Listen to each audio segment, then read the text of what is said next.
Good morning or afternoon, gentlemen, and welcome to the 2022 first edition of the FBBBT for the BFFFL, otherwise known as the We Are Those Motherfuckers right there. And if you're a little confused about the FBBBT stands for, well, that's nothing but simply Fantasy Baseball by Thrills right there.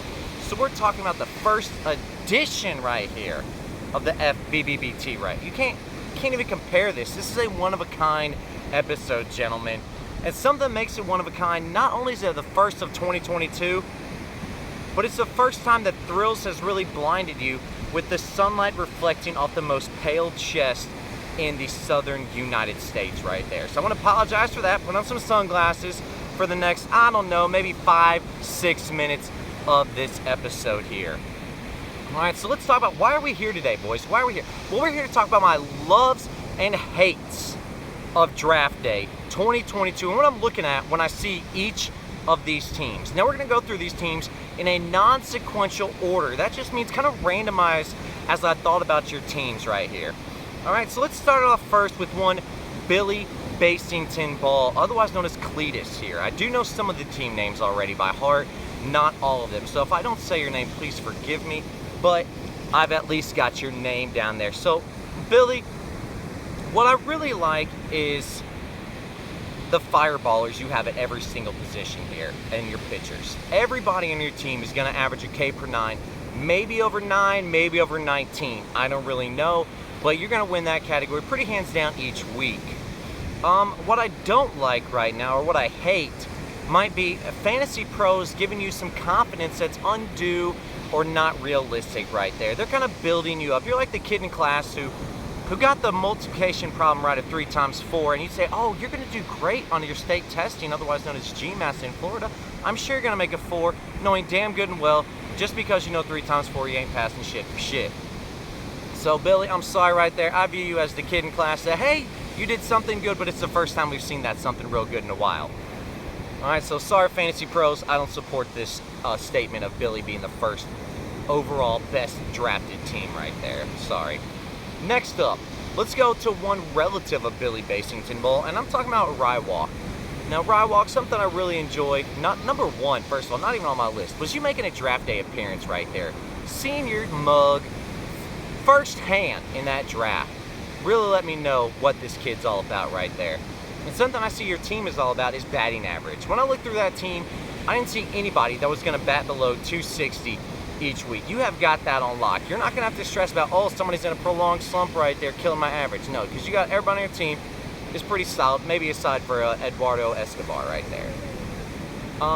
Something I hate about your team right now is the fact that, motherfucker, you stole Steven Strasburg from me. I had a waiver claim in for him, and unfortunately it wasn't processed because somebody with a higher priority bull crap, being aka Rywalk, took Strasburg from me. So I hope he pitches like shit this year. Moving on to a non-relative of Billy Baseball or himself, we're going to resident, I would say, stalwart of the league, one David Harbour, the last remaining Harbour in the league at this point in time. And D-Harb, what I love about you, and this is something I'm not going to say about a lot of teams, the outfield. You got Nick Costa-fucking-Llanos. You got Teoscar. You got Belly. Even though Belly's been struggling last year, I like Belly this year. And then you've got Randy Arozarena. I mean, the man can do it all right there. If he just pretends every day is like October, you're in business. Now, what I kind of hate about your team right now is your pitching staff. I don't see a lot of holds on there. I see 2 pretty solid closers. But in terms of pitching staff, there's nobody on that staff I'm like, he's a stud. Maybe Brandon Woodruff, if I remember correctly, that he's on your team. But, I mean, you got Gaskin for crying out loud. Going from the NL West to the AL East, I don't see improvements happening there. Pitchers Park, Hitters Park. I'm not a big fan of the Gaskin this year, D-Harp, so that's what I got to give you some hate on. At this moment, let's take a pause. You're at the beach. You got to have a sip of Corona. Just like Vin Diesel taught me. Hold up the neck, tip it back. Moving on to one former champion of the league, one Timmy Savdog. Now, what I love about your team, Sav, that infield, you have got it locked and loaded right there with Realmuto, Riles, Baez, Nolan Arenado, and X-Man Bogarts right there. What I'm not liking about your team, and this will be a theme throughout, I believe, is the outfield. I mean, ugh. Your number one is Trent Grisham right now. Then you got Hunter Renfroe, Super Nintendo Chalmers, and Robbie Grossman. You're actually having to start Robbie Grossman every game. I know he's a Tiger. I know he's going to get some steals, but I just can't get behind. Can't get behind that outfield. And as an aside from you, I got to say, I hate the fact that you had to deal with some crap-ass Wi-Fi during the draft. All right, that was bogus on your part. We know you wanted to be there. And for the internet to keep kicking you out right there, that's some grade A bull squeege. All right, so I'm not gonna be upset that your team is not as quality as you would like it to be, because that's always good for me. But I will say I'm sorry for you that you are unable to stay in the draft, constantly getting logged in and logged out. And we know how auto draft really dicks some folks up. All right, next up, let's go to Brian James Green, aka Alpha Academy. So everybody needs to sheesh.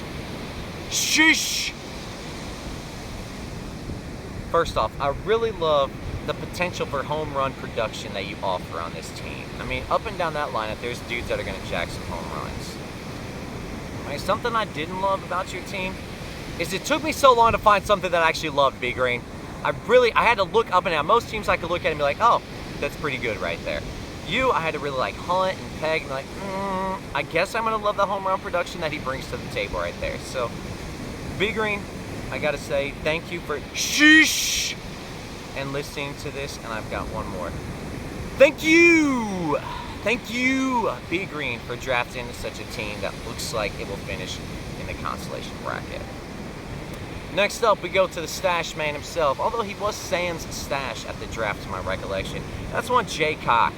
And Jay Cock, for you, I gotta say, I love the fact that you have two potential Cy Young candidates on your team in Corbin Burns and Dylan Cease. The last time we saw a squad rock so many potential and eventual Cy Young contenders was a team known as the Bionic Loizas, which, if we go back in history a few years, will be recognized as one of the greatest teams ever. Potentially the second best team ever, aside from the team that yours truly put on the field last year, winning regular season champ, winning the overall championship, and being dominant from start to finish. That's what we saw from Bionic Loizas when he rocked that team with studs like Jared Weaver and Ian Kennedy. That's how long ago it was when those guys were winning and coming as second and third for Cy Youngs. The outfield, once again, ouch. Christian Yelich is your number one. Now, we were just talking about D-Harb and the Bionic Loizas. Let D-Harb tell you how much he loves some Christian Yelich right there. Because I got to say, if he does anything close to last year, you're going to be real ticked off that he's your number one outfielder. All right, boys, we're 6 teams through. Some might say that's 60% of the way through. So let's rock it out and finish up with these last 4 teams. Ryan Mart. We talked about Rod Walk. Now we're going to go to Ryan Mart, a.k.a. Joe Marshall, from the wonderful movie Samurai Cop that we watched during draft day. Anybody that was not present at draft day that missed out on Samurai Cop, I highly recommend finding a way to watch it. It is like a Lethal Weapon that's been diminished by like 7 different levels right there. So if Lethal Weapon's up here, Samurai Cop in terms of overall quality, you're going to go down to the basement level. All right, but Joe Marshall, what I like about your team is that infield, man. Pete Alonso, Ozzy Albies, Breggs, Bo Bichette, and C.J. Cron. You're going to be just fine in the infield. Unfortunately, as a theme has begun here, I hate this outfield because it's Bryce Harper and a bunch of scrubs right there. I mean, you really have to start Joe Adell. Now, there are people that thought Joe Adell was going to be a good player this year. But to actually have to start him week 1, day 1, that should give you some pause right there, my friend. You should really be like, oh shit, that's who I'm starting? All right, so I really hate your outfield right now. Good for me, bad for you. Let's go into somebody who has some players that I do love here. I'm going on to Cody Nobles. And Cody, something I really love about your team is your speed. All right, you're going to win stolen bases hands down each week with Trey Turner, Jazz Chisholm, Francisco Lindor, maybe even Goldie chipping in a stolen base or 2 each week. That's maybe not 2 each week, maybe like, half to 1 a week from Paul Goldschmidt. But needless to say, that'll be number 1 across the board right there in my imagination. Now, something I don't like, but it's good for you, bad for the rest of the league, is you have 2 of the best young players, minus Juan Soto, on your team right now just rocking the DL. So when Acuna and Tatis come back, holy smokes, man. Holy damn smokes. You might have a team to be reckoned with. You did win back-to-back titles for a reason, my friend. I'm just going to throw that out there. you did go B to B beating me, if I'm not mistaken. So if you can pull this out again, you might be cementing your legacy as a forever champion in our eyes. All right, at least those are 2 teams left. First off, let's go to Thrills, aka what's my team name? I've already forgotten what I named my team. That's kind of embarrassing right there. Oh well, this must not be that important.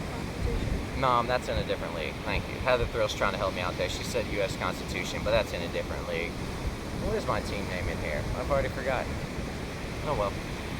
Anyways, moving on. Something I do like about you, opposite of 3 other teams in this league, is the outfield. Judge, Reynolds, Alvarez, Soto.